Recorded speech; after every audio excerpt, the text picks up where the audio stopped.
Сургалт болон одоо ач холбогдлын талаарх өөрийнхөө санал бодлыг бид бүхэнтэй хуваалцаж өгвөл. За баярлалаа. Тэгэхээр Тоё хүүхд төвчлийн академийн Сорбан Самбигийн багшаар одоо 15 дахь жилдээ ингээд ажиллаж байгаагийн хувьд ингээд хүүхдүүдийг ажиглаа. Сүүлийн үед яхад эцэг эхчүүд маань сүүлийн жилүүдэд хүүхдийгээ урлаг болон спортын одоо нэмэлт одоо сургалтууд мөн дээрээс нь оюун ухааныг хөгжүүлэх сургалтанд маш ихээр хамруулж байдаг болсон байна. Тэгэхээр энэний хувьд бол багш хүний хувьд бол маш их баяртай байдаг. Мэдээж Тоё хүүхд төвчлийн академи маань 17 дахь жилдээ үйл ажиллагаагаа явуулж байгаа учраас бид нар албан ёсны одоо Сорбан Самбигийн төгс хөтөлбөртэй за мөн дээрээс нь багш нарын хувьд болохоор заах арга зүйн хувьд олон жил ажилласан дадлаг туршлагатай багш нар байгаа. За сүүлийн үед одоо Сорбан Самбигийн одоо маш олон сургалтын төвүүд бас нээгдэж байгаа.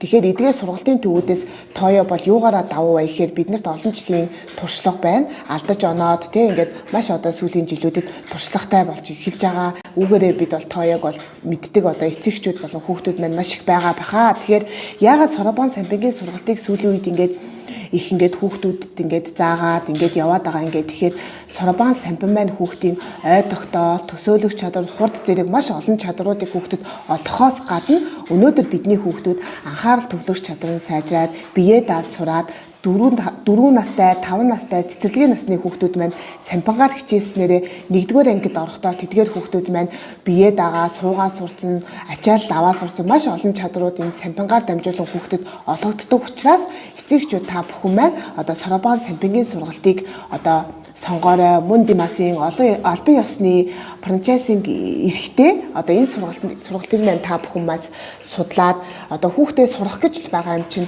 ямар газар хаана сургах одоо тэр сонголтыг эцэгчүүд байна маш сайн судалж сургаж байгаарай гэж би эцэгчүүдэд бас зөвлөмөр байна. Тэгээд мөн Тоё хүүхд төвчлийн академи маань гол онцлог нь одоо UCMAS-ийн одоо олон улсын албан ёсны тэмцээнд жил бүр хүүхдүүд маань оролцдог. Мөн дээрээс нь Америкт одоо олон улсын тэмцээнд хүүхдүүд маань оролцдог. Энэ хүүхдүүд маань боломж нь нээгддэг учраас одоо манай Тоё хүүхд төвчлийн академиг одоо сонгон суралцуулаарай гэж хүсэж байна. Багштай баярлалаа.